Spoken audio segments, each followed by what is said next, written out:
Thomas the Tank Engine has been very popular over the decades, from the railway series to the television series, as well as the CGI series as well. But within the fandom, there are a plethora of unanswered questions. This one specifically. How do the engines have faces? Well, much like scientists, we all came up with pretty good theories. This one from Dragonzilla 2 years ago mentioned that his theory of engines was when they were first built, they were faceless, but at night, their faces appear by an unknown force. This is known as the UF theory, or unknown force. Victor Tanzik's theory mentioned that once an engine's fire becomes a light, the face mysteriously appears in front of the smoke door. This was known as the non-faceless theory. And Polsvid's theory stated that people will get converted into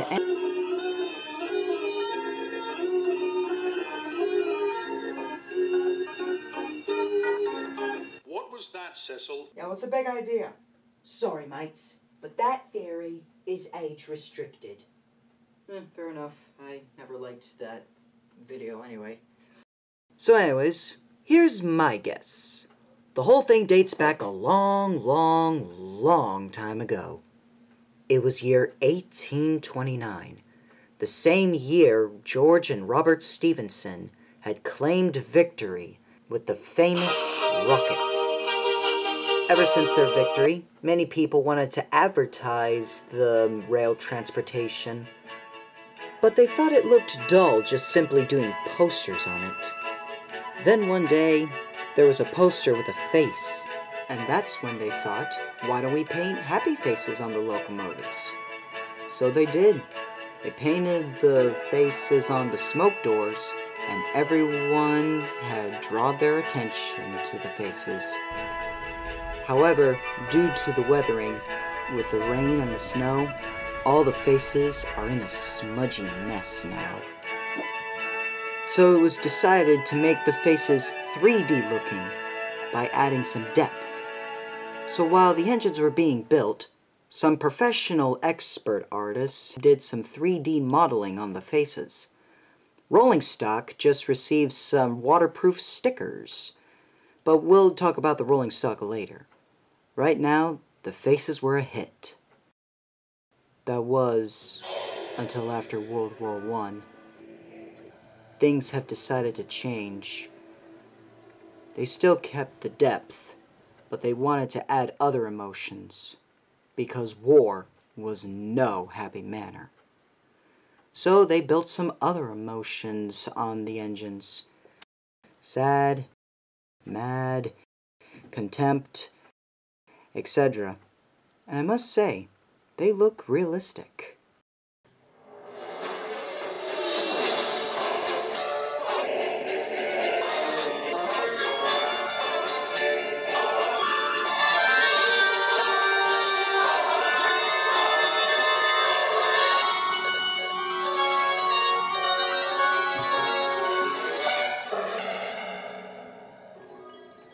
Perhaps a little too good. But fast forwarding into the future, that's when things got a little technical.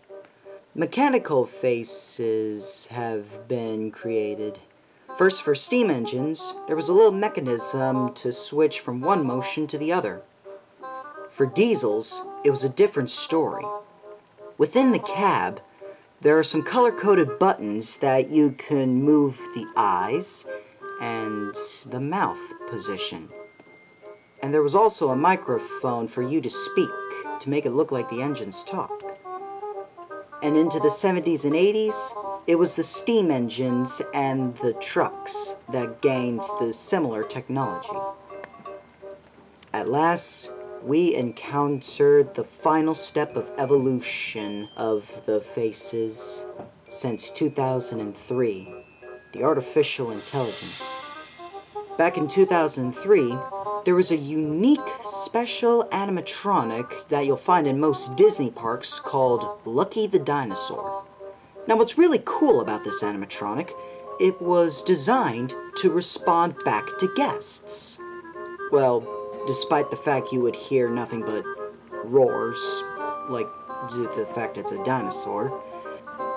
The Americans shared this same technology with the UK, but how they did it was classified. Sorry, Brent. This groundbreaking robotics discovery is top secret, but perhaps I've said too much. The origins may be top secret, but the anatomy was discovered. Now I bet some of you are wondering how characters like Henrietta, Butch, and the latest one, Big Mickey, gained their faces when they previously didn't.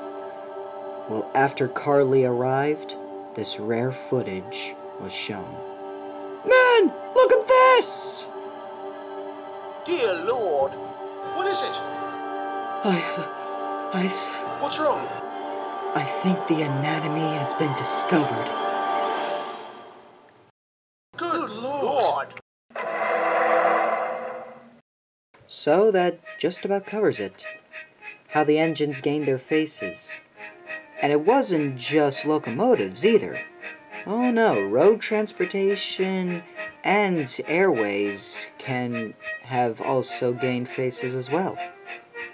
However, there was something most people have been pondering about. When they saw Norman's bases, another question had to be answered. How are engines from the past showing up in the present? Well, as you all know, during the 60s, diesel locomotion has become increasingly popular, and the steam engines were faced with any transportation's worst nightmare: being scrapped. However, back at 68, Sir Charles Topham created a document called the Salvation Act, nowadays called the Sudrian Salvation Act.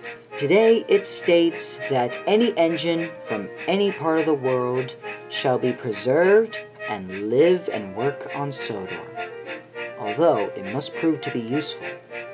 And if there were any engines that wanted to be preserved, but they were scrapped, then there would be some replicas built. And boy, there were a lot of them. Marion, Timothy, Hugo, Stephen, Emily, etc. All of them were replicas. But before the act, there were a few flaws. Long ago, number 2 of the Mid-Sodor Railway was constantly derailing, up to a point where people thought it was enough. So that's when he got converted into a pumping engine. But what the UK didn't know was that the process was rushed. Number 2 was built during World War I, and due to the worrisome workman, he wasn't re-gauged properly. Another flaw was with Hank, the first American tender engine. At first his arrival was fine. However, they later discovered that he was too large for the British loading gauge, meaning that he was too heavy to cross bridges, too tall to fit through tunnels, and too wide to puff across the platforms.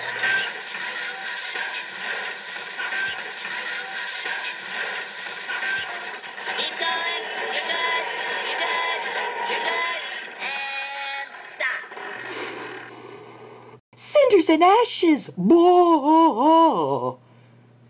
Thus, the reason why he only appeared in one, and I mean one, episode. After his little incidents, Hank was sent back to America. He's returned to Sodor now, but he's completely rescaled to fit the British rails, much like other large American engines, such as Caitlin and Connor. So now we've concluded not one, but 2 theories about the Sudrian country and its transportation. But don't take my advice for it. However you think Sodor engines have faces and how they arrive is based on what you think. It's on your theories. So tell me, what are your thoughts?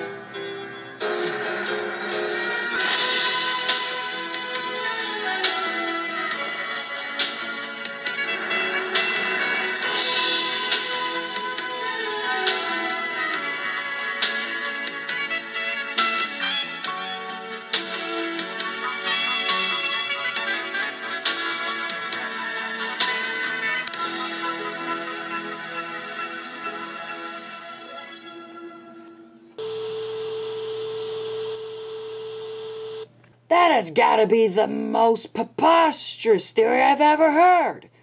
Engines with robotic faces? How bonkers. Whiff, why do you think we have faces?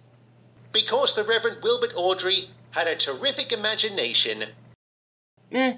Sounds promising.